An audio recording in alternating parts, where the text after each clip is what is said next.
Hello and welcome to Mediumship Matters with me, Hannah McIntyre. How are you doing?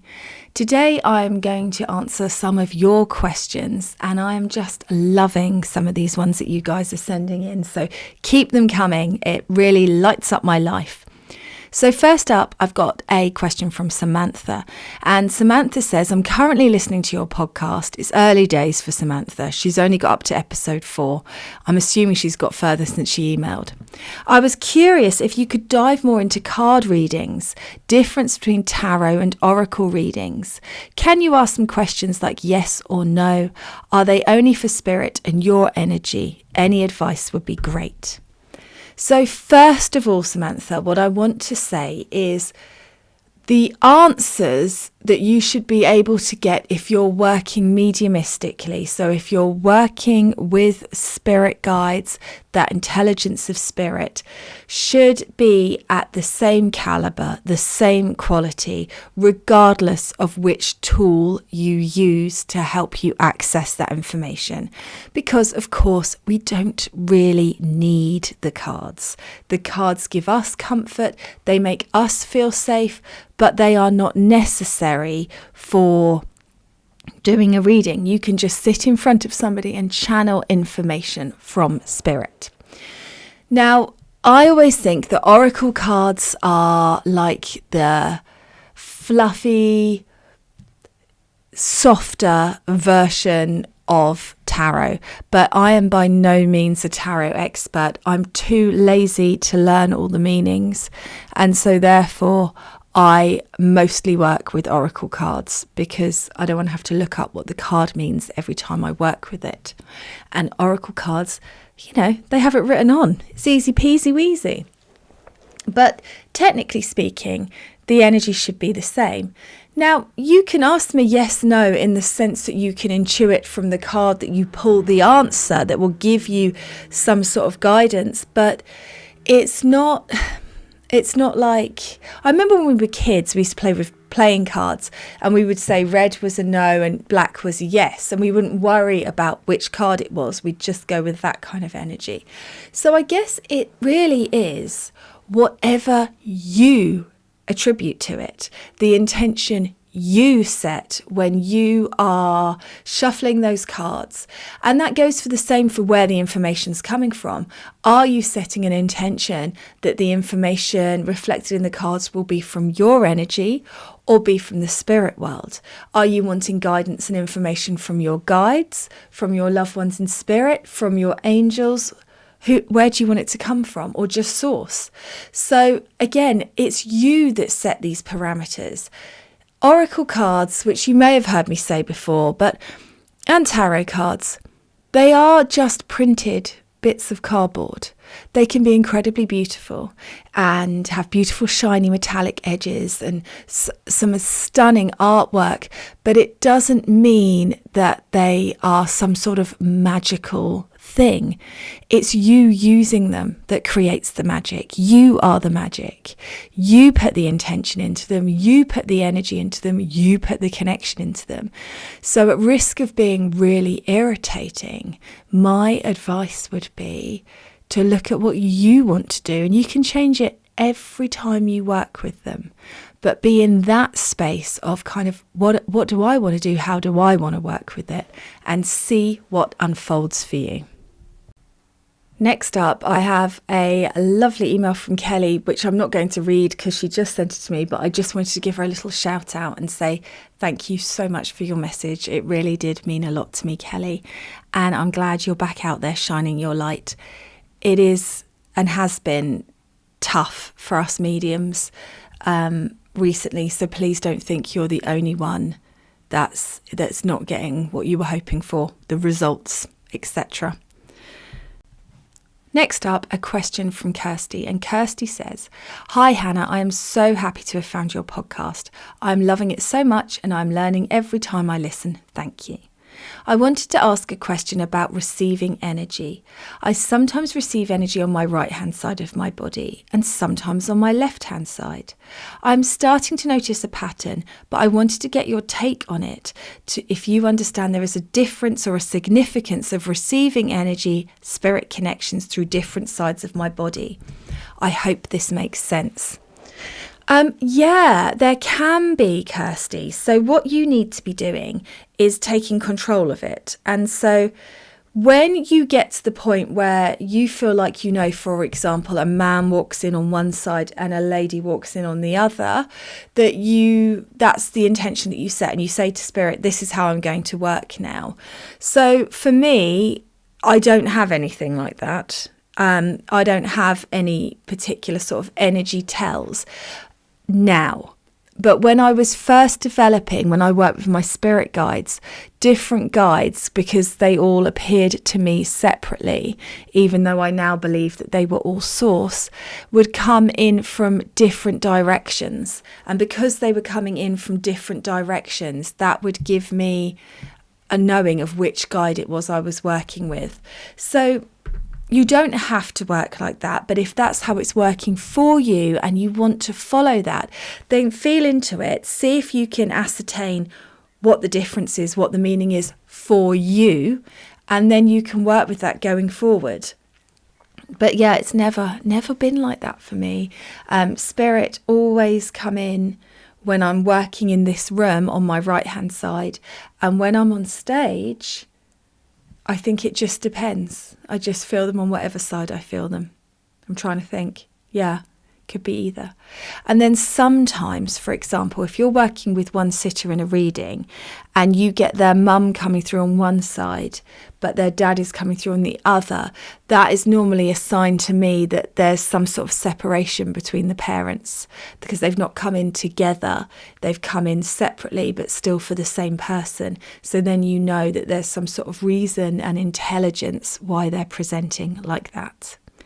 Not sure if that helps, Kirsty, but good luck exploring it all and enjoy the adventure. Next up, a question from Hayley. Good evening. I have a question which could be answered in one of your podcasts. In your book, you make reference to opening your valves to help you connect with spirit. I have found this concept an easy one to grasp, and visualizing this has been great. I find this very different to others who have recommended opening your chakras. My question is, do you think it's necessary to open up your chakras when connecting to spirit? If not, can you explain why? For me, I do find this concept a little outdated, and I've found opening up the valves much easier. Thanks, Hayley. I think that our entire approach to chakras needs an overhaul, Hayley. I'm not sure if I really believe in chakras the way that chakras are presented. So I think that chakras can be very much like a tarot card or an oracle card. You pull that card and you go, oh, I've got the 10 of swords. I'm going to feel into for 10 of swords energy to get the answer, to get the information. So I feel like they kind of direct you. So you might, for example, think this is something to do with their throat chakra and feel like their throat chakra is blocked, but it doesn't necessarily mean that it's anything to do with their throat or that area of their body. Because, for example, if they had a childhood where they were taught never to speak, never to use their voice, then that actually might be a love thing, a self-love thing. So for me, chakras and these kind of wheels that live within us were a great way of explaining energy to people hundreds of years ago. But if you've ever seen an aurograph, you would know that when you have your aura photographed, it doesn't look like that. Your energy is everything. It's all around you and moving and shifting. And so I think really the valves and the chakras are the same thing because you're opening up energy. But it's just, for me, the chakras does feel a little outdated. I know exactly what you mean, because it's there and it's amazing, but it's also limiting. So when I perceive energy, and I could well be wrong, but when I perceive energy, it's everything. It's not just in one area, it's throughout the whole of a person. If we look at sacral chakra and solar plexus, gut instinct, the bloods and fluids of the body, and all the things that those two are associated with. But we also know now there's studies scientifically proving that bowel problems can cause depression. So we know then, don't we, that area can also impact other parts of the body. So for me, it's more about perceiving the energy and following it wherever it leads, rather than assuming it will stay in situ. I don't know if I'm being very clear, but that's the best way that I can answer it. So whether you're opening up a chakra to open up to spirit, or you're just opening up your valves, or you're just opening up your energy, or you're just setting an intention, that is all the same thing. It is moving you into an altered state to be able to be more aware of the spirits that walk beside us always. I hope that helps, and thank you so much. What a fantastic question. And I'm so glad you like the book. Next up, we have an email from Lee. And Lee says, "Hi Hannah, I've just listened to your latest Red Flags podcast, and I spent the entire time saying yes, and I totally agree, Hannah, because you've reassured me that all of the times I've worried about being a worky ticket for asking questions, or the endless times I've not felt happy or comfortable with what I've witnessed by another medium, you have reassured me that what I was doing and feeling was correct. Phew! Thanks a million for sharing this. I'm not sure many high-profile mediums would have the bottle to say some of these things, and I'm constantly impressed by your honesty and integrity. Having spent most of my life feeling that I would never have a space to develop my mediumistic abilities, spiritualist churches just never hit the spot for me, and I always leave feeling like an outsider in a club I don't really want to join anyway. Your podcast is truly helping my development, and I finally feel that in you I have found a mentor that I can relate to and trust. Thanks so much, Hannah. You are brilliant. Lee." Thank you so much, Lee. What a lovely message to receive. And you know what? I don't know if it's the bottle to say these things, or just that I do it and I don't really think about it. Is it actually, Lee, disassociation? And then I wonder why other people in the community think I'm a knob and don't want to talk to me. But yeah, I mean, these things have to be said, because there are so many times when I look back that I don't even know how I got to this place. And if anything, that is probably the bit that shows me that this was my path, because I don't really believe in predestined paths in the same way that they're presented. But the fact that I keep coming back to this, no matter how many times I was knocked down and devastated and assaulted by the energy, just shows me that, it was definitely always calling me. So I'm glad you're here too, Lee, and I'm glad we didn't lose the you from Team Spirit. Next up, I have a WhatsApp from Emily. "Hi Hannah, sorry for this essay, and I hope it's not too long and wordy, heart. I always have so much to say. I've been following your podcast and social media for a while, and have been lucky to attend 3 of your healing circles over the last few months. Totally fangirling during the first one. And that is a great point. I'm just going to pause Emily's message there. Just to let you guys know, if you haven't already seen, I do a free monthly spirit circle. It's just an hour. We have a guided meditation, then a chance for you guys to ask questions. And it opens exclusively to my mailing list first. So please do join my mailing list if you want to be coming along. Anyway, blah-de-blah. Sorry, Emily. I firstly want to thank you for these events. They have been really helpful, and I'm really looking forward to attending more. The next one is on my son's 16th birthday, so we'll have to miss this one.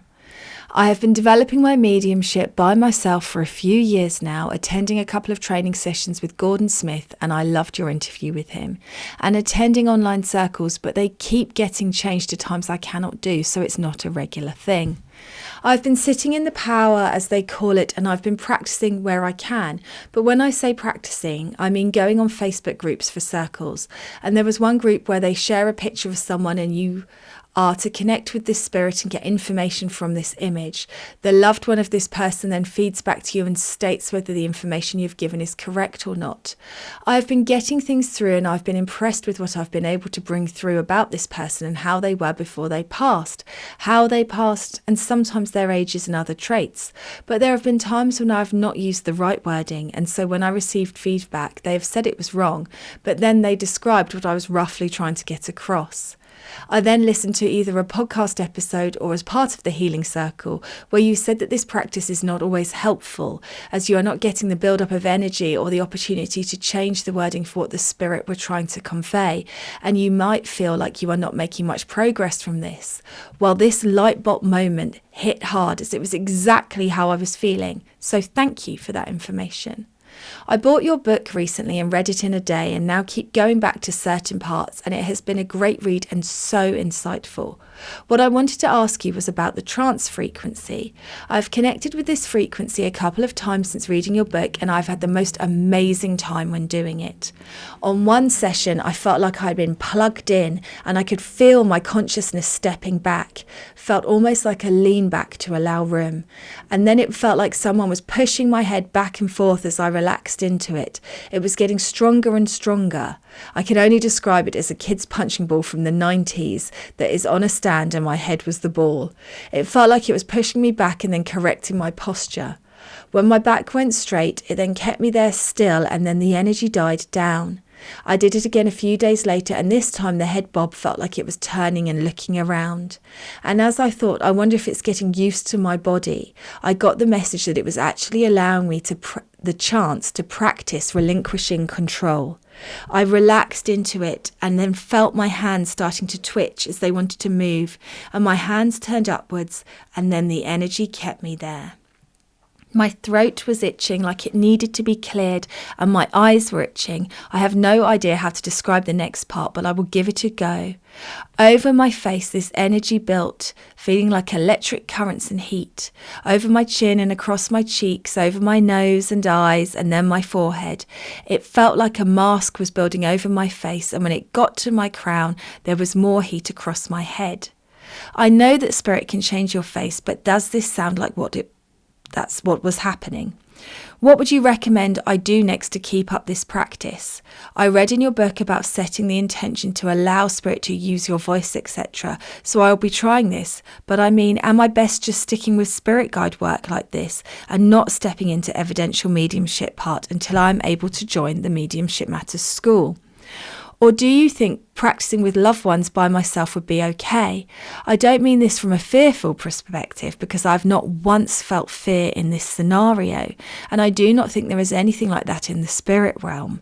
I mean more from getting information validated and confirmed. How will I know the information is correct? I do not really have people to practice on, and so I find it difficult to practice on real like humans, lol. I know you have talked about practice spirits, but can you do that in trance? So I'm just going to pause there because I know you've got more that you want to say. First things first, yes, I often get weird. My feeling for me, when I feel the energy of trance across my face, it's like walking through electrified spider webs. It often makes me want to rub my face and get it off, even though I know it's the energy building. So yeah, that will be the blend, the energy of the trance. It might be visible if somebody was watching you as a sort of byproduct, but of course you're just stepping into your trance at the moment. So it will be them, working with you as best they can. And this is the thing about trance. You have to be willing to sit in that energy repeatedly for weeks, sometimes months, before you say anything. And just allowing that energy to build and that blend and that surrender. So the information you're getting from your guide about releasing control is exactly right. And I would stick with just working with one trance guide. rather than trying to bring in different spirits at this time, because you have to get used to the different frequency and the different feeling of other spirits. You're better off just sticking with one until you can speak and you can allow them fully in for that full blend, and then spirit will bring in a different spirit when you are ready, rather than you setting that intention. I hope that helps. Exactly the problem that everybody has is this thing, Emily, where you want to be able to validate your mediumship. So it is always difficult to do it on your own. Practice spirits are brilliant at opening up your valves and getting you used to energy and experiencing different things. But at some point, you will need to work with other people to be able to prove to yourself that you can do this. So absolutely, it's hard. It's really, really hard. If you've got no one to practice with, you could try doing more online groups and see if you can find a group where people let you do live readings and exchange details, because I know some of those exist. And hopefully at some point you'll be able to get onto the school and practice with all the lovely peeps on there. So that's that. Right. I think my development has improved so much from your book, a lot quicker than from the Facebook groups. And as soon as I'm able to afford the school, I'm currently changing my work to bring in that money. So you might see me soon. I will be there without a doubt. But in the meantime, guidance would be amazing. Okie dokes. I think that's all of your message, Emily. But I've obviously read the rest of it, just so you know. But just ask Spirit to guide you to the best place for you to practice. But also don't be afraid to ask Spirit to help you find the money to do the things that you want to do, whether that is my course or somebody else's. That's what I did. I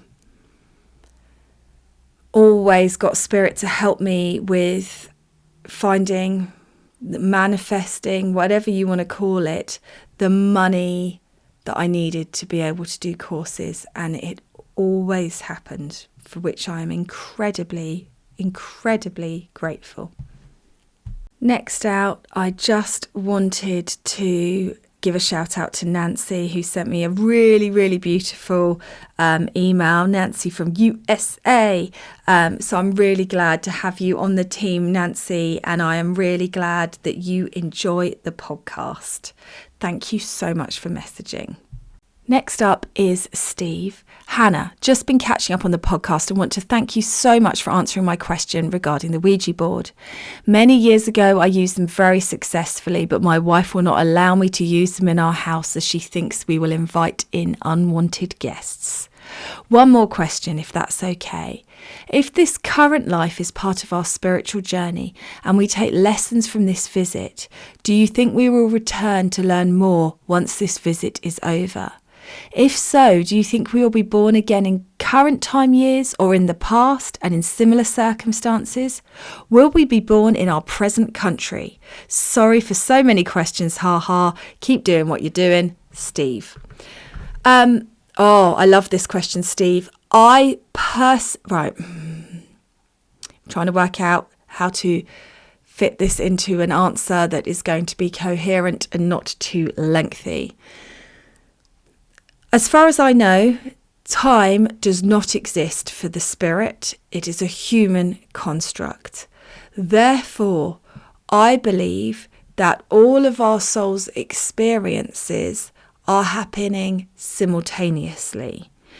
It's not in the spirit world like it is here, where we are only aware of one incarnation and we live that one incarnation.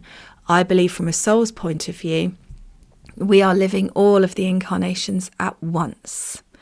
And that is just the way that they show it to me. And, through my valves could be incorrect, but that's how I see it. And so my understanding is that we don't move forward with the lives that we lead on a timeline like we would here. So if you were to look at your next, in inverted commas, life, your next life could be 500 years ago. It could be 1,000 years ago. You could come back as a mammoth in the Ice Age, Steve. And I don't think it follows logic. I think it follows where the soul chooses to go for where it will best learn. So no, I don't think we stay in the same country. No, I don't think we stay the same gender. No, I don't think we necessarily stay human. I do think there are other universes other than this one and other experiences. I mean, it's infinite. If something is infinite, we cannot be all there is. So I think it's multiple experiences, but I also think from the soul's point of view, as there is no time, they're happening simultaneously. I mean, this is the thing, Steve. When we actually get down to what we really understand about ourselves, our own souls, I think we've barely scratched the surface. There is so much information out there that we are just, it's beyond our comprehension. So that is my answer to that. And I will tell you this kind of funny thing. I've just got back from interrailing across Italy with my husband and my children. And I loved Italy. I just loved it. So an amazing trip, just so incredible. And we went to the main square in Florence. I don't remember what it's called. It's the one that used to have the statue of David on it, now has a copy of the statue of David. And David, I was pretty nonplussed by. But the Fountain of Neptune, I don't know what, and it could have just been that it was beautiful, but I saw many beautiful things on that trip.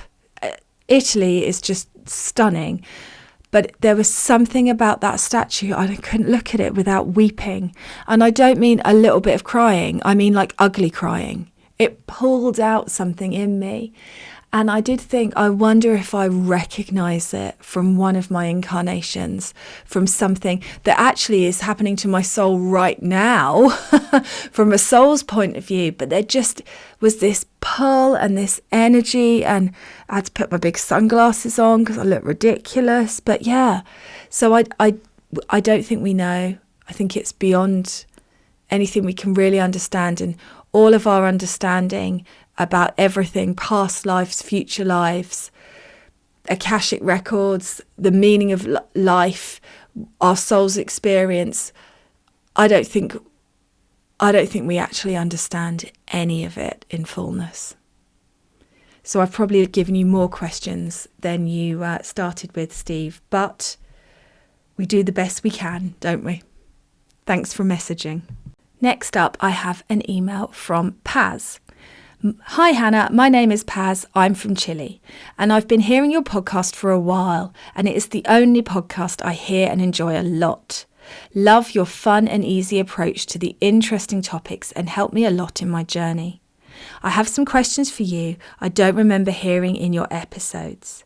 You don't need to answer them all, but it will bring me more clarity. Thank you in advance. Question 1. Is spirit separate from the soul, or is it the same thing? I think, Paz, that it is technically the same thing, but often when people are talking about a soul, they mean the part of the spirit that is here and incarnating, rather than the multifaceted hugeness that remains in the spirit world. So it's still the same thing, it's made of the same stuff, but a small part of your spirit comes here to incarnate, not all of it. That's my understanding. When we die, where does our spirit and soul go? I think our spirit and soul goes to everything that ever was and everything that ever will be, which is the spirit world, the place of unconditional love, support, power, but love, just love, this huge amount of wisdom and knowledge, but no judgment, no berating, no pain, just love, just pure understanding. And heaven, if you want to call it that. But I do believe that we are in it. We are not separate from it. It is with us now. Are the same soul that is in our past lives just living a new one? Is that the same with spirit? Okay, so I've kind of just answered that for Steve. Isn't that funny how you both came in at the same time? I believe that our soul is like a bag of marbles. And so you've got one bag of marbles, which is the entirety of the spirit. And then each marble out of that bag is a life that spirit is living. And then when it dies, that marble returns to the bag. I hope that makes sense, Paz. If you've got more questions, feel free to email me. I love them. Sorry, Paz, I just opened the next email. See, I said I don't read these beforehand and realised you'd sent more. Are our spirits from past life around and can we reconnect with it? I believe that when you are trying to connect to your past lives, what you are actually doing is communicating with your soul in the spirit world, who would tell you about that past life. So you can communicate with it, yes, in a sense, but also you can do it psychically rather than mediumistically, where you are feeling into the energy that your soul has experienced. When we are born, do we create a new spirit? I don't believe so. I think the spirit already existed in the spirit world and chose to incarnate. I hope that helps. Thank you for your questions. And I wish you were nearer too, because these sound like campfire questions where we would sit around them and discuss them for hours in honesty. Next up is Hayley. Hi, Hannah. I have a question regarding the clairs. My strongest one seems to be clairsentience. Growing up, I always felt like someone was sat on my feet in bed. I lost a lot of family as a child. One time I even felt cat paws walking across my body. Never owned a cat in my life. If I attend a spirit church or event, I start to feel a gentle rocking on my back. I ignored this for so many years. Recently, I've joined and learnt what to do on your amazing Starting with Spirits course, which I'm loving, by the way. I was practicing the meditations and asking for guides to step forward to let me know. I've been feeling gentle brushes on my skin and mostly feeling like something's touching my hair. It's not a scary feeling. I'm amazed to feel confirmation that there are guides ready to work. I know you said it's not the same way of hearing or seeing spirit, the same way we would with humans. So just wondering if it's different for touch sense then. Is this normal? Any input gratefully received. P.S. I recently saw a medium and she told me I brought a cat in with me. Thanks, Hayley. So, Hayley, your cat could be your guide. Your spirit guide. I had a spirit guide that was presented as a fox for many years. I wish they would come back as a fox because I loved it. And I could feel their paws and I could smell their weird, foxy, earthy odour when they sat on my lap. So yes, this is the thing. I remember being able to feel like hands brushing my face when I first started working with spirit guides and stuff like that. And I guess the thing about mediumship is, for some people, that will remain forever. And for some people like me, that goes as you develop into other forms of mediumship. So when I'm saying that it's not like hearing a voice like it is for hearing an external voice, like you're hearing mine right now when spirits speak to you. For some people, every now and again, they do hear it like that, although I've never met anyone that does that consistently. So just like you're getting these big feelings when you're in big energy and you're feeling things, it doesn't mean that spirit aren't with you the rest of the time. It's just that you're in that altered state and that's how you receive them. And there's nothing wrong with you. You're not doing anything wrong. It's perfectly normal and rather magical. And what I want to say to you is make the most of it.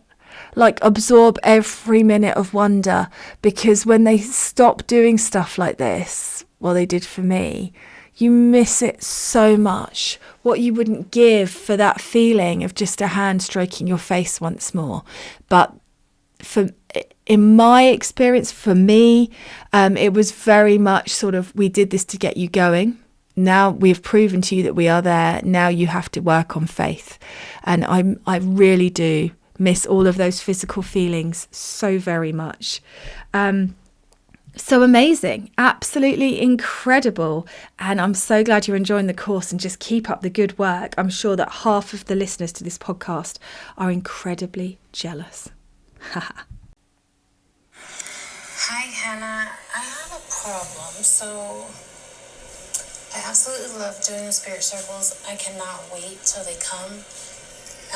As soon as I get into like the meditation, the last 2 ones, I just fall asleep, and it makes me upset because I remember the other ones that we did and the journey that we went on with their spirit guide and stuff, and like I'll start to get there and then I fall asleep and then wake up around the end. I don't know what to do because I feel like I'm just missing out. That was a voice note from Britney there. And this is something I think that happens to a lot of people because we're just bloody exhausted. So I'm really glad that you're enjoying the meditations, Britney. And here is what I would say to you. If you need sleep, just come and sleep. Don't worry about it. Because if you're tired, the spirit worlds are... you are their priority. So they're going to try and get you as aligned as they can. Now, the only thing I would say is sometimes we think we've been asleep, but we've actually been what I call tripping the light fantastic, which means we've kind of gone so far and so deep into the meditation that we have lost parts of it. And that's something that happens to people too. So be kind to yourself, Britney. I know that it's disappointing. I know that I've woken myself up snoring in meditations. The shame. And I was definitely asleep then and not tripping the light fantastic. So if your body is responding to the presence of spirit with sleep, then that is what you need. So give it to yourself. I don't mind. Spirit don't mind. Just have it. If you are going so deep that you're actually forgetting part of it, that's okay, because you're still, whether you're asleep, whether you're conscious or not, you are still receiving the energy of it and the information of it. So you will still find things unfolding in your knowing as you go through days and weeks after. But it's just one of those things. And I think we're all running on empty. It seems to be a societal thing. We're all exhausted. So try and be kind to yourself. Try and have some early nights, get a bit more sleep, and see if that helps. And if it doesn't, then just don't worry about it, because sometimes it works like that and sometimes it doesn't. But you're not doing anything wrong. It's just one of those things. If you really are determined to stay present, the best advice I can give you is sit in an uncomfortable chair, because it will keep you awake. If you're lying down for a meditation, if I did a meditation lying down on a sofa, I would be asleep every time, because I'm always running on empty. So I always need to make sure I'm sat up and, having to self-support myself, no back on the chair, things like that, to keep myself present. Hope that helps. See you in May, hopefully. Also, Britney, I just want to acknowledge your other voice note that you left. I have listened to it all, but sweetie, it's just too long for the podcast.